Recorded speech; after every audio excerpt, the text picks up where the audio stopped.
Hello. Hello, everyone. Thanks for joining in. I'm Mitch, the motivator.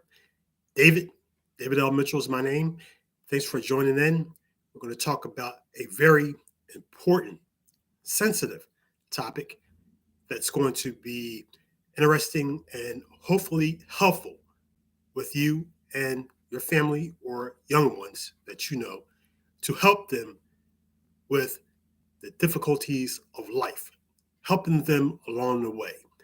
We're going to talk about a topic that is very enormous, and that topic is the topic of race. Yes, race, ethnicity, and culture. How you can have conversations that are positive and productive regarding race, ethnicity, and culture. Well, that's a very strong topic for adults, let alone having that conversation with children and youth. Recently in the news, and I like to talk about issues in the news from time to time because they're relevant, not to my channel and other channels, but just in general in society. We all part of society. Uh, in the news recently in the USA, there was this teacher who unfortunately shared some very controversial thoughts, to say the least, about his feelings regarding his race. Uh, and he felt as though that his race was more superior than other races. This teacher was uh, fired after it, and it's just really set a very, very, very bad taste in many people's mouths, and it's something that is not called for, and it shouldn't happen. So that's a very, very sad, very unfortunate situation. And the issue of race, again, and ethnicity, culture, racial issues have been with us since dirt, since the beginning of time. There were tribalism, as you know, people had difficulties, bigotry, and so much uh, division, just throughout history, throughout society. Uh, so it's nothing new at all. It's just so unfortunate that it's still here. Uh, Division, hate, animosity, and it really comes out of fear and ignorance that people have for different cultures, ethnicities, and it's something that shouldn't exist and is something that can be done about it. First of all, understanding it's based in fear and ignorance, and you know it's something that everyone is affected by in some way. Some people in a way that's even more so, depending on their, again, ethnicity and circumstances and situation. So, as you can see on the news, you can see in daily life and all aspects of life, race and culture, ethnicity, it's an element of it in that. And, again, it's the huge elephant in the room that everyone sees, acknowledges, feels in some way, but there's no conversation about it, let alone something done to seriously tackle the issue. Now, throughout the years, throughout history, there have been many people who have done some fabulous things to fight against hate, against social injustice throughout the world. And I commend them. We should all commend them tremendously. And there are ones who are doing it now, fighting against injustice, anti-hate, anti-bigotry, fighting against all those things that are divisive, ugly, and just not, something that should be a part of our nature, let alone to say the least tolerated. So, how do we have these conversations? That big elephant in the room that even adults don't have, and fear again of being canceled, losing something, or just not having the right thing to say. Well, it's an elephant there, and you can ignore it, but that doesn't make it go away. And there's some interesting thoughts on how we can address that, specifically talking with children about it.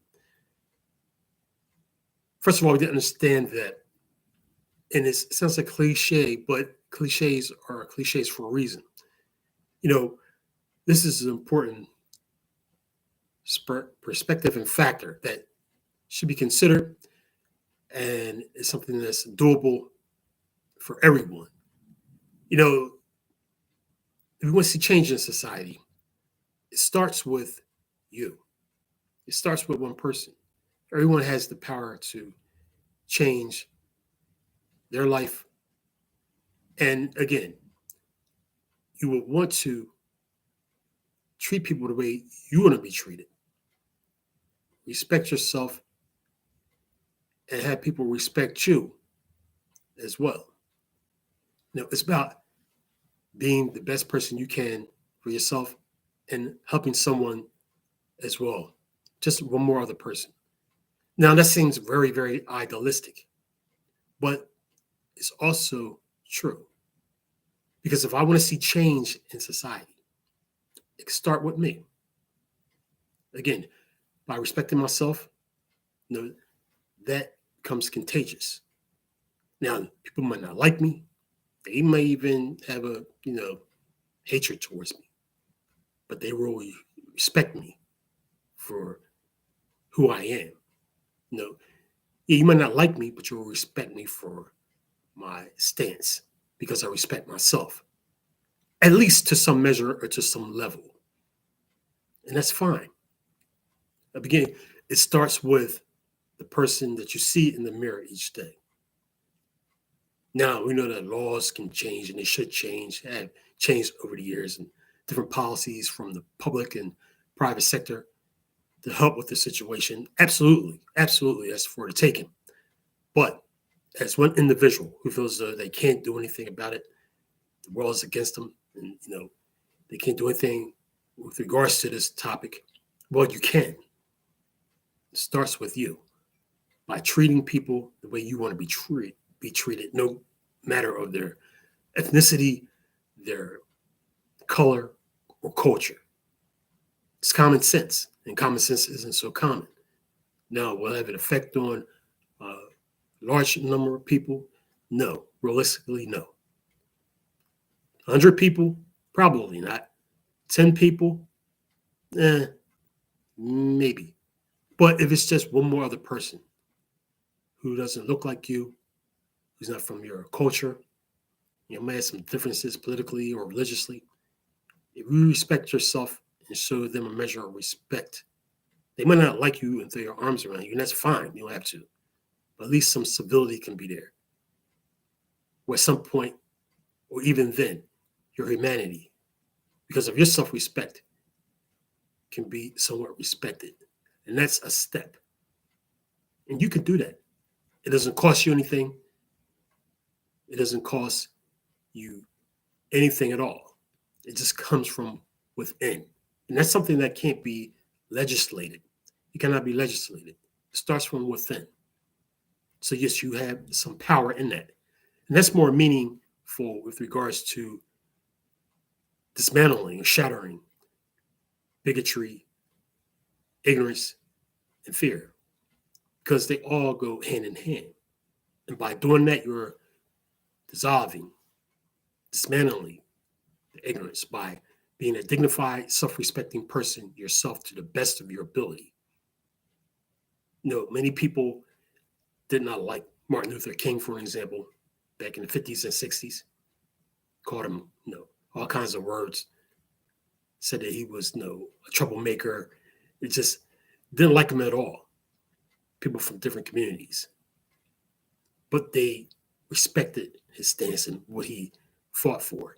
And as time went on, people respect him overall, and they even quote him in speeches. People who disagree with him vehemently when he was out fighting against ugliness, racism, and injustice. Yes.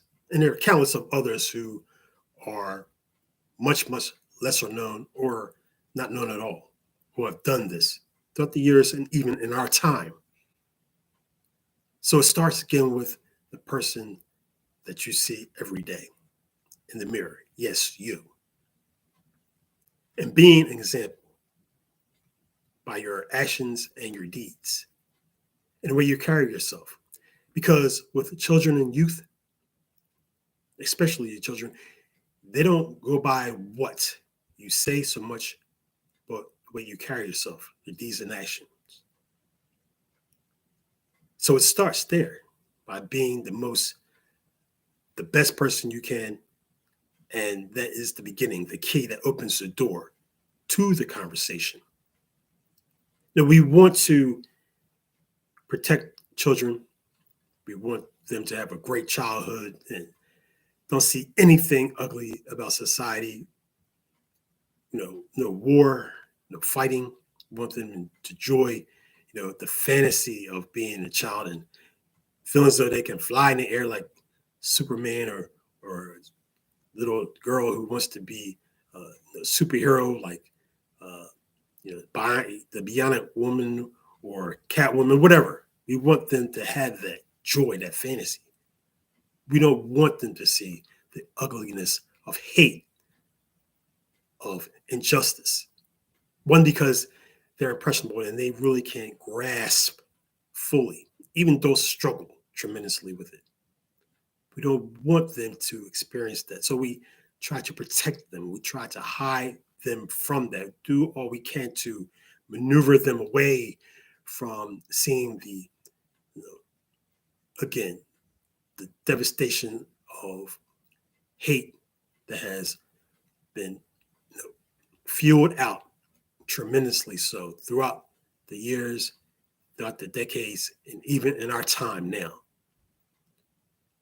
But, sheltering them or trying to put them in this bubble is not the answer.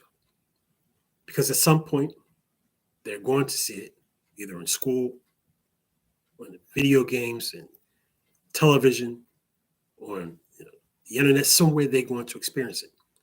Perhaps from another peer. Again, because some people, again, who have hateful feelings, who despise people, fear people who are different from them. This is all taught, and actually, in their deeds and actions and in their words, teach this, pass this on to other generations, to the children.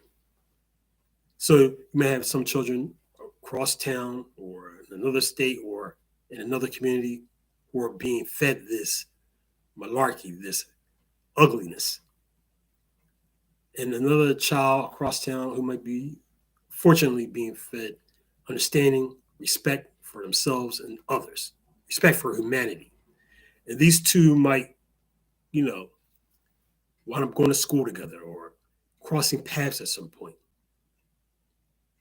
And that's when the child will experience from another child, uh, feeling, racism and discrimination and, racial epithets and just really, really, really see that unfortunately there is some bad stuff out here that people have, feelings they have for other people, even at that young age. So at some point they will experience it again, even in their childhood and youth. So understanding that, again, like I was mentioning, it's taught all out of this prejudice and bigotry. But what we want to do is we want to teach children, yes, it exists. There are unfortunate segments throughout society of people who have these feelings and they pass it on, knowingly or unknowingly. And we have to, again, let the children and youth that you come in contact with, be parent, teacher, a mentor. I was a mentor to children in a program before. We had to help them understand some of these sensitivities in life. We have to, again, let them enjoy their life, the fantasy of being a child. But we also have to have some balance because it takes balance in everything in life. Coupling it with some balance and some very small steps balancing it out, letting them know that there are, again, some things out here that are not so sweet and not so joyful. Like we teach them about the dangers in society, that you shouldn't run around with scissors. We tell the children that. We tell them they shouldn't put their hands on stoves when they're hot. They shouldn't put their hands in electrical outlets. Different situations, but we tell them about the dangers, coupling them with wanting them to enjoy life, have fun, you know, all that at the same time. So it's about, again, taking some time aside and letting them know things about issues that are sensitive to regarding them as people, as young people. So, how do we find or strike that balance about topics such as this that are sensitive? That, again, adults find tremendously hard. Well, we want to find a very comfortable setting. We want to take it a step at a time. Now, some children are more advanced in some ways in knowledge, different circumstances, different situations, not meaning that one's are more advanced or superior in any way, because that's the whole point. No person, no culture, no ethnicity is superior or inferior to any other.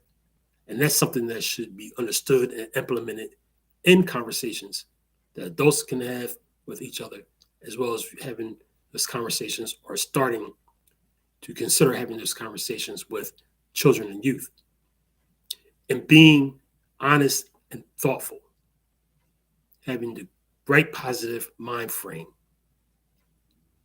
is all important, all conducive to having these talks with children. And when talking with them, even more importantly, letting them soak it in and letting them listen and share their thoughts. Maybe not at that time, but later on in the second conversation, third conversation. So, say we're having the first conversation. Well, having it in a very comfortable area, we want to, let them know the importance of self-respect for themselves, for their humanity. Like we tell them how they should wash behind their ears, eat their vegetables, how they should self-love, taking care of themselves, and appreciating who they are, their family, their environment, the positive things they do, and their culture. So all this comes down again to knowledge. We can all learn as much as we can about different cultures, ourselves, all these things that can help us so that when we do have these conversations, again, we can help educate and teach, because it all comes back to teaching again. Teaching them things that can help them develop a sense of self-awareness, self-esteem, and self-appreciation. Not in a sense of being superior to anyone else, but no, appreciating their culture and respecting it, while at the same point in time respecting other cultures and ethnicities that are different from them. So that's why it's important that, again, even vicariously, if you can find out information through the internet or even travel to your local libraries, your museums that are different cultural museums, and get an understanding, positive understanding about different things, about different people and different cultures and their histories. And this will help build that power, that self-empowerment for yourself, as well as when you have those conversations with others and your children. Let them see those differences, experience different traditions and cultures. You can do it vicariously, even on a budget. So these are steps that you want to consider taking, so that when you talk about uh, understanding your culture, you can let them know that you have a sense of pride and appreciation for it, and pride and appreciation for someone's culture that's different from theirs, but not in a sense of arrogance, meaning pride, but a sense of, again, appreciation. So traveling to a museum and seeing the different cultures with your child, and ask them how they think about what they've seen at the museum, and just build conversations off that, and then let them know that you know many people have struggled, many people have done so many wonderful things and sacrifices, so that people such as themselves can have you know choices, do different things in society, have different rights. Let them understand that with ease.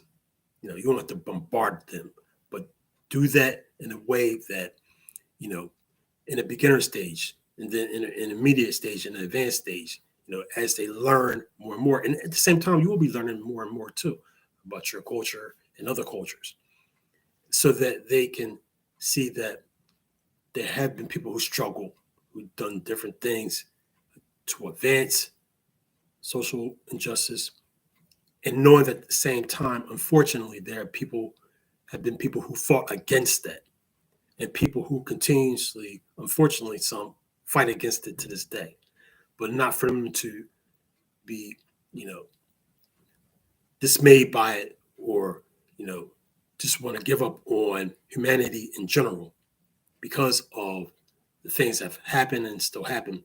But no, but to gain a sense of understanding about it, so that perhaps not only will they appreciate themselves even more, but maybe want to fight against the iniquities and injustices themselves, even just from being a better human being and treating someone else, just another person who's different from them, just like they would like to be treated. And that's hopefully in a good and positive way. So it's small steps like that, getting the conversation, getting the ball started, getting it rolling. Because again, we want them to enjoy their youth, enjoy their childhood. We do. We want that. But we also want to help them understand that there are some things that are dangerous, some things out here that, are not so, cotton candy and bubble gum and cupcakes. And some people just might not like them just for who they are. But there's nothing wrong with them, and there's nothing bad about them. Tell them that, and tell them that firmly, so they won't feel discouraged or suffer any lack of esteem for themselves. And do it with gentility, do it with a sense of caring, and they will see that. They will see that in your energy and the way that you express yourself. Because there's one thing about children, they know, and youth, especially children, they know when you're being honest, they know if you're being genuine. And by you taking that time, again, to share some thoughts that you learn about different cultures, and maybe during your visits and your travels to those places, museums, or what have you, or different groups or different countries if you're fortunate, having those conversations, that will help build them. That will help bring more value, even more value to their life, and help them understand that things are still in a process of getting better with people. So consider those kind of thoughts and have those conversations. Have those conversations. It don't have to be for a whole hour. It don't have to be for 15 minutes. It can just be for 5 minutes to let them know, first of all, that they should love themselves, appreciate themselves, and treat others the same way that they will be treated, and learn more about their culture and other cultures. And know that there is a percentage of people who don't like to learn about other cultures, don't like positive things about people, or don't like people who look different from them in general, and will say some really awful things at times, or try to do different things at times, or bully them for them just being themselves.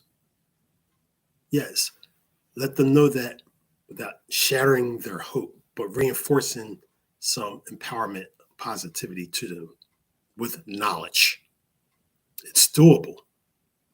So consider some of these points, and hopefully you'll get a few takeaways or even just one. I even have a video about bullying as well, and other very motivational, encouraging videos for ones to consider. So yes, there are people who harbor resentment and anger and hatred towards people just for being different from them. And it's based, again, out of ignorance and fear. But we can't let that stop the goodness that is still in a large amount of people who look different from you or who look like you. So, again, that's being part of the solution and not being part of the problem, starting with you. And with that, you can let that become contagious to others and the youth and children. They'll see it and appreciate it. So again, thanks for joining in. Have a conversation with some pizza, popcorn, some cake. Watch an inspirational film like Jackie Robinson, which is one of my heroes, and see with your family and see all the different things and trials and tribulations that he'd been through and how he overcame. And there are a number of different stories and different examples. And learn about other cultures, the different things that they experience. Nazi Germany was horrible. People were, killed just because of their, religion. The Holocaust happened. Transatlantic slave trade happened. We know all these different awful things happen. And we can't let it get the best of us as human beings, as a humanity. Because we all, again, have more in common as individuals than we may have differences collectively. Yes, we all pretty much want the same. We want good health, good families, and good lives. Let's build on that. It's important and it's key. And that's what keeps the hope going. True hope. So, yes, don't dodge the situation completely. Don't try to, again, stay away from it. That elephant that's there. No. An elephant can be eaten. How do you eat an elephant? One bite at a time. So, one bite at a time, one step at a time. Do what you can. Yes, do what you can to be the best person you can. Reinforce positive things within yourself and others around you who look like you or who might not look like you. It's in you. Give it a shot, or at least consider it. Thanks for joining in. You're the best. More power to you. Until next time, peace out. One love. Thank you for watching.